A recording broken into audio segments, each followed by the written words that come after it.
96.5. Bien, a las 9:03 en el Sol de la Mañana vamos a conversar con uno de los mejores historiadores de la República Dominicana y de América Latina, Juan Daniel Balcácer. Juan Daniel, ¿cómo estás, hermano y amigo? Buenos días, ¿cómo están, Eury y los demás? Muy bien. Juan Daniel, hoy es día de Sánchez. Desde el punto de vista, ¿cuál es la dimensión de Francisco de Rosario Sánchez y cómo tú evalúas el hecho de que mucha gente dice que, a pesar de tener todo ese historial patriótico, en un momento estuvo cerca de Santana y eso puede ser algo cuestionable, digamos, desde el punto de vista histórico?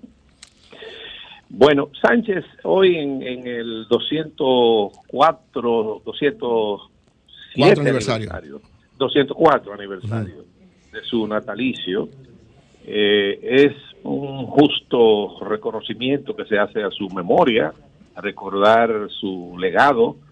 Sánchez, hay que tener presente que es héroe de dos gestas históricas fundamentales del siglo XIX, la gesta de la proclamación de la independencia, en la que desempeñó un papel de primer orden, bajo las directrices, claro está, de Juan Pablo Duarte, y luego fue pues mártir de la lucha contra la anexión a España en 1861.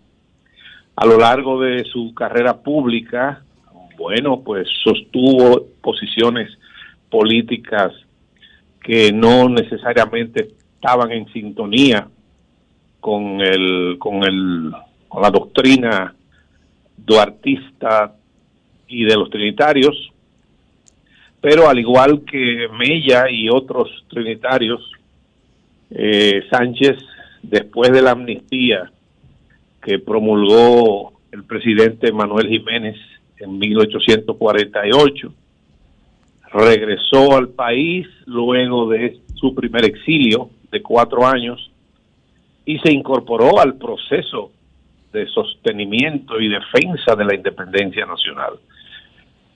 No solamente colaboró con Santana, colaboró con Báez, pero hay que reconocer, y así también lo hizo Mella, ellos habían asumido la responsabilidad de defender la viabilidad del Estado-Nación, y eso se llevó a cabo durante la guerra dominico-haitiana. Los dominicanos de la época tenían que cumplir con dos objetivos: preservar la independencia y defender el territorio frente a las invasiones haitianas. Hacia esos objetivos, tanto Sánchez como Mella orientaron sus actuaciones públicas, pero cuando entendieron que estaba en juego la obra del 27 de febrero, entonces se enfrentaron a los dos caudillos que se repartieron el poder durante la Primera República. De manera que su obra es fundamental en lo que se refiere al proyecto de fundación de la República y sostenimiento de la independencia. Lenchi. Buenos días, Juan Daniel. Saludos. Lenchi de este lado. Hola. Mi saludo, como siempre, con mucho cariño. Juan Daniel, en el caso de Sánchez, dos cosas quisiera que tú nos ayudes.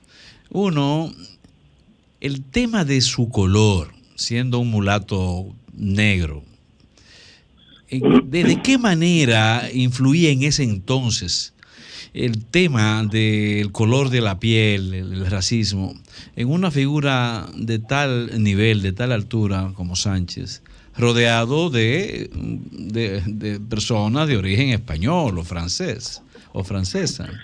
¿De qué manera eso podía impactar en el rechazo o en la aceptación? Y segundo, el nivel intelectual de Sánchez, el nivel intelectual me ha llamado siempre la atención. Para ese entonces, ¿cómo podíamos catalogarlo? Y además en relación al resto de los dominicanos destacados de ese entonces. Sí.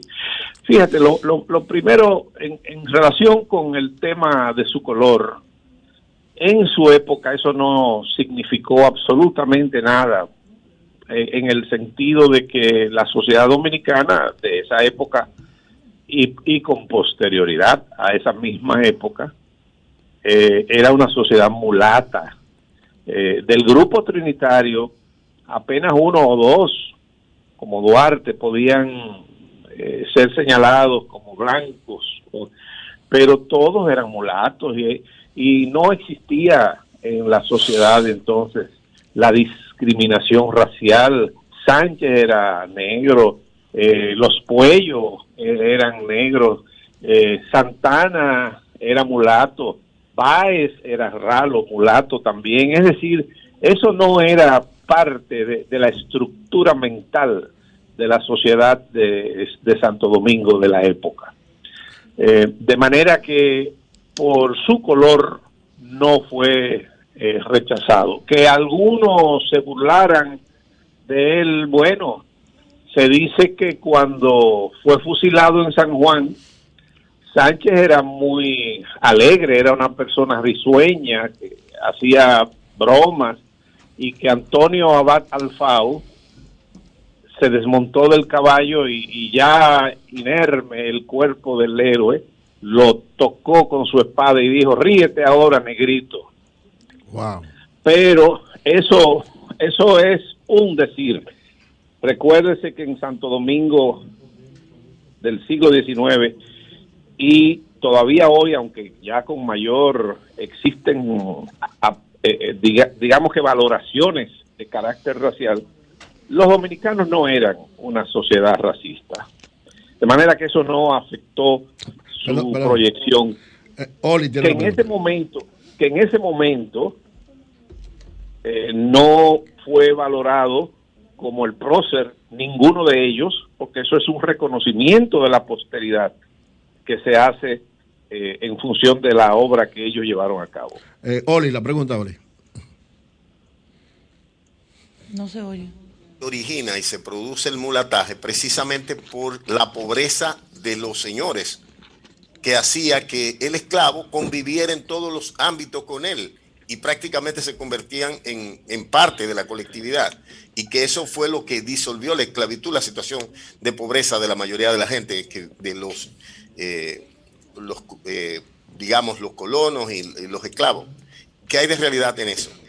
La esclavitud en la parte española de la isla era más bien doméstica, no era una esclavitud producto de un sistema esclavista imperial como el que existía en la parte francesa durante la dominación de Francia, antes de que los ex esclavos se declararan independientes en 1804.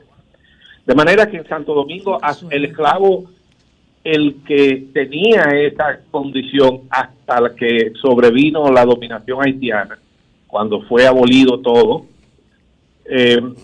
hasta los apellidos de sus amos o señores adoptaban. Es decir, que en este lado de la isla no hubo problemas raciales, y eso que proclamada la independencia, una de las primeras medidas de la Junta Central Gubernativa fue abolir la esclavitud para siempre. Ahora, en cuanto a la pregunta del aspecto intelectual de Sánchez, sí.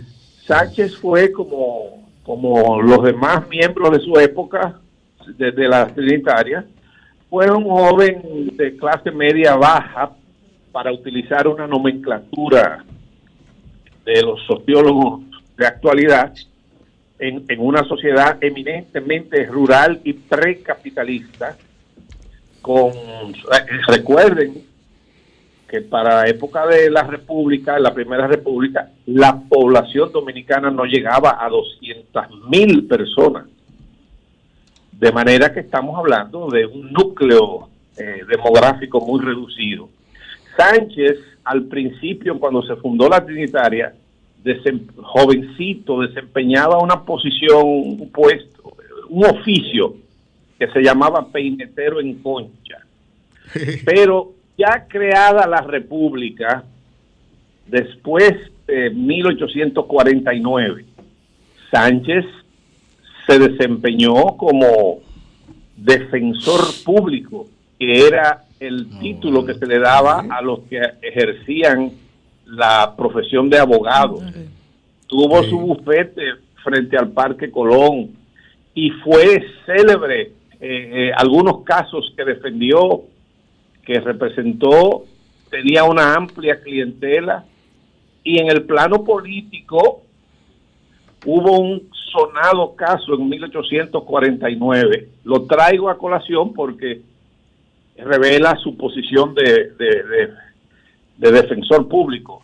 El general Santana lo nombró fiscal ante la Corte de Apelación, y fue a él que le correspondió instrumentar el primer expediente contra el general Antonio Duvergé. Señor Balcácer. Santana lo mató por envidia, Duvergé. Ahí Sí. Sánchez era fiscal, José, ahí. Perdón, Claro, yo se lo dije yo en mi comentario. Sí, señor Balcácer, Aníbal. le voy a sustraer un poquito del tema Sánchez, porque hace un momento José hizo referencia a cómo el señor Alburquerque había dicho, creo que en un tuit, que José Francisco Peña Gómez había nacido en la isla. No habló ni de Dominicana ni de Haití, en la isla. Y bueno, en algunas personas existe la creencia de que Peña Gómez nació en Haití, aunque fue criado y asumido por una pareja dominicana en la zona del Flaco, en Mao.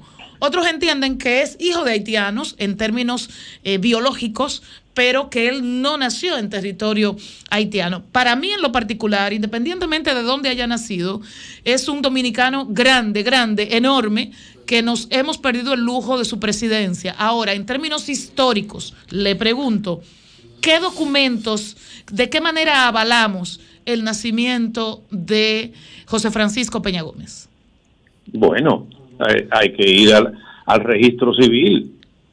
Yo, igual que tú, creo que fue un gran dominicano, y así se le tuvo siempre en los grandes acontecimientos históricos en los que desempeñó un papel de primer orden.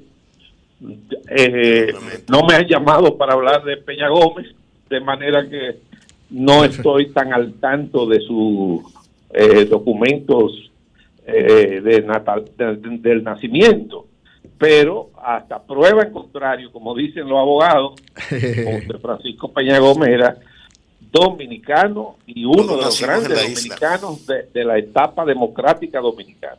Perfecto. Bueno, nacer en la isla no es gran cosa, todo depende de qué parte de la isla se nace. A eso me refería, sí, históricamente, no hablando de la nacionalidad ni de su grandeza, eso no está en cuestionamiento, sino sobre el lugar de nacimiento.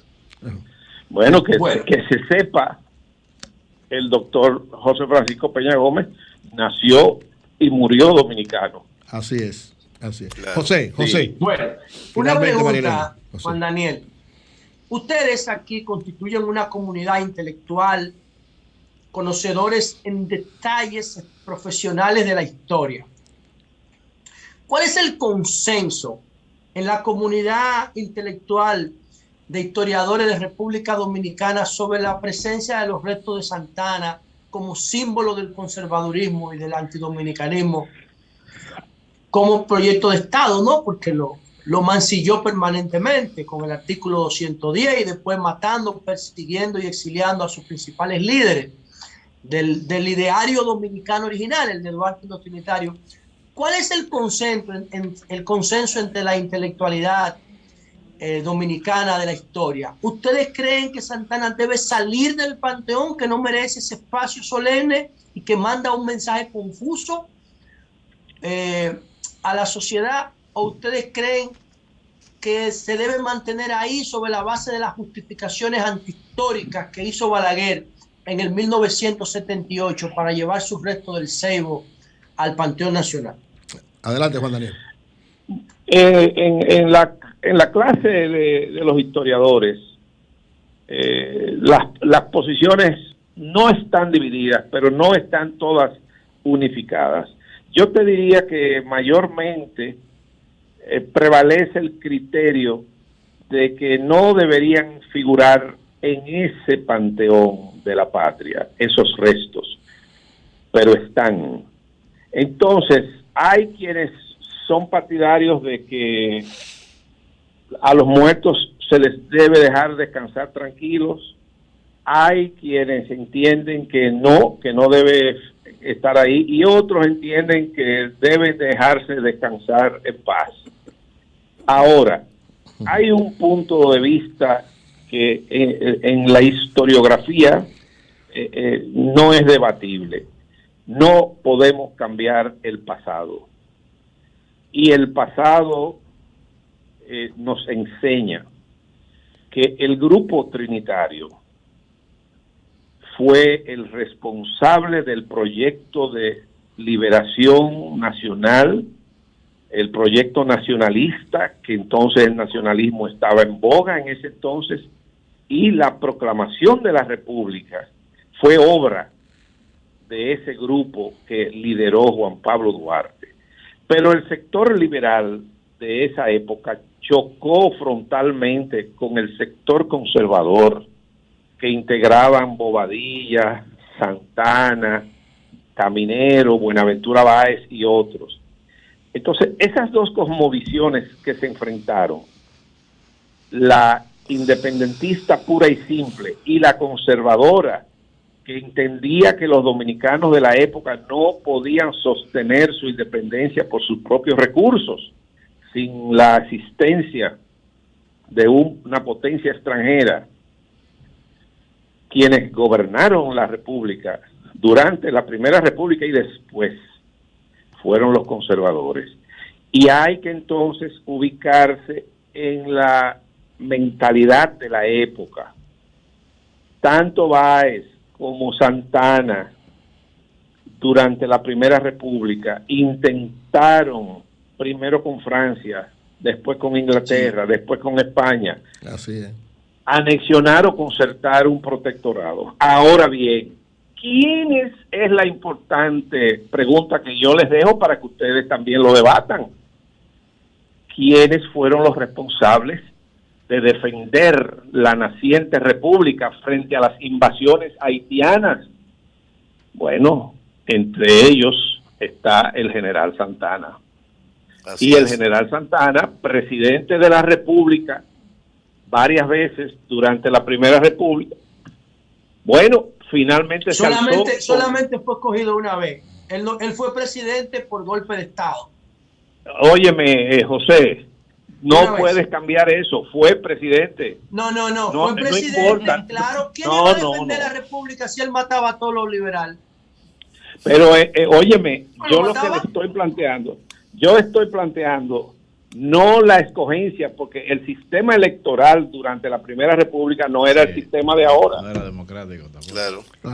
Era un sistema aprobado indirecto, porque ni siquiera votaba el pueblo. Juan Daniel, tú ves pero lo importante tú ves las violaciones constantes a la Constitución Dominicana, que debe ser un documento sagrado, al cual nosotros iremos. Santana fue el primero que lo violó. Pero ¿cuál violación?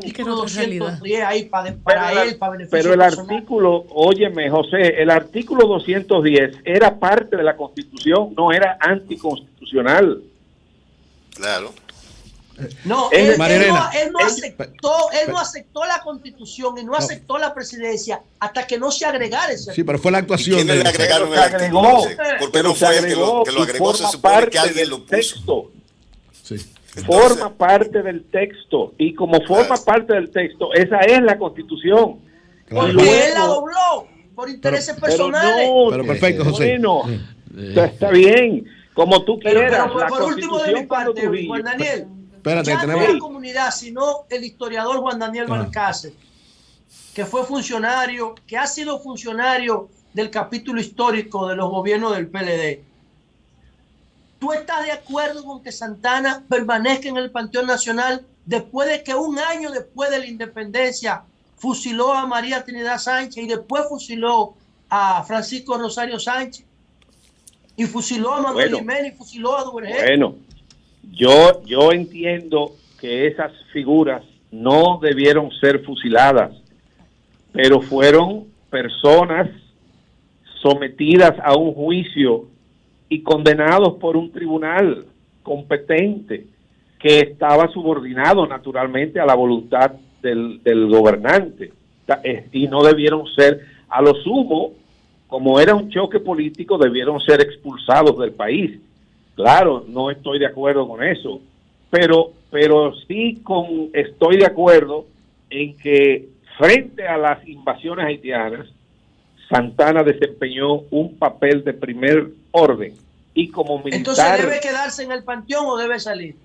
Bueno, yo soy partidario, José, de que no deben recurrirse a ese expediente, porque entonces hay que sacar a mucha gente que está en el panteón que no merece estar ahí. María Elena, no podemos ir a lo que hizo Chávez en Venezuela, ¿verdad? Perdón, María Elena, para finalizar. A propósito del 204 aniversario del natalicio de Sánchez, quiero preguntarte, ¿cómo evalúas la forma en que los dominicanos recordamos, honramos, respetamos, admiramos a nuestros héroes? Y en base a la evaluación que hagas, si en esto incide la forma como se enseña la historia en el país y nuestras prácticas cotidianas como profesionales, o sea, como pueblo, porque esto no depende solo de los estudiantes, sino también de toda la sociedad. Entonces, ¿cómo los recordamos? ¿Cuánto incide en esto la historia y la forma en que se enseña la historia y nuestra naturaleza como colectivo? Todo se relaciona, María Elena, todo se relaciona. La liturgia de las celebraciones y conmemoraciones patrióticas pues sigue un mismo patrón. Es decir, los pueblos, en el caso nuestro, cuando hay un aniversario del natalicio de un prócer o su muerte, o un acontecimiento histórico destacado, pues se les rinde tributo.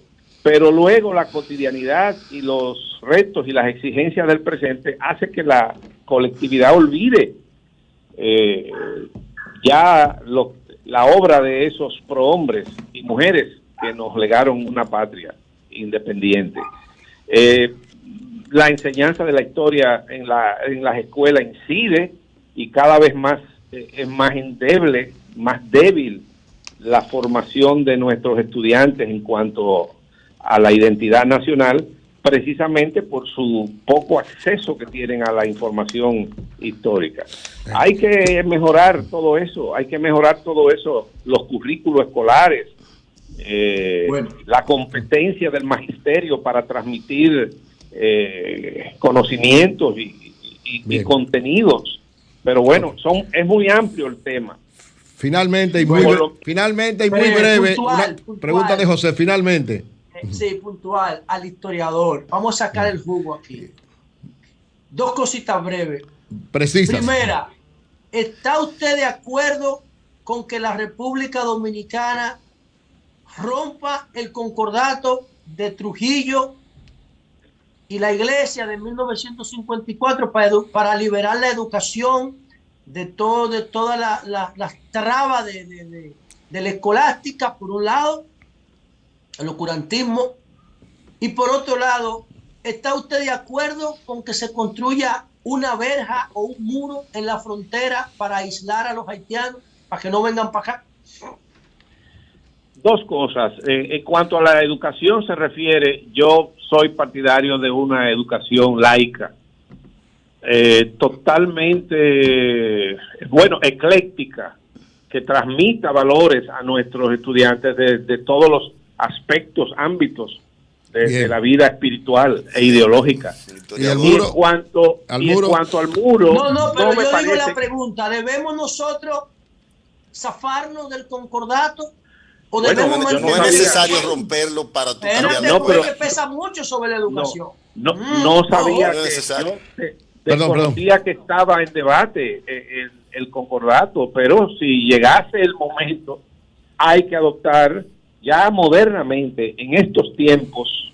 El concordato, por ejemplo, cuando yo era muchacho, se entiende que la educación estuviera bajo el influjo de la Iglesia Católica, pero ya modernamente eso es un signo de atraso, en el sentido no de despojarle de su influencia, a la Iglesia Católica. Es que ya el pueblo dominicano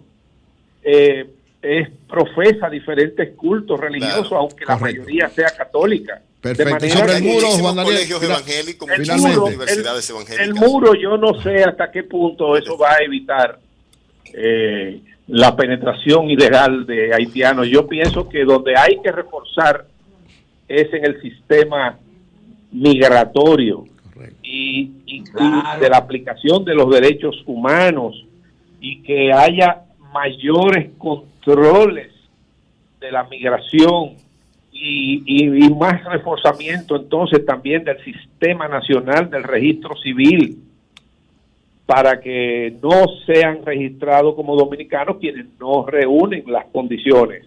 Y si la Constitución habla de jus soli, bueno, pues vámonos por el jus soli.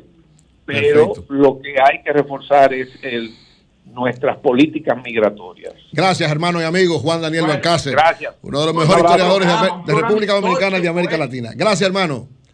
Cambio y fuera.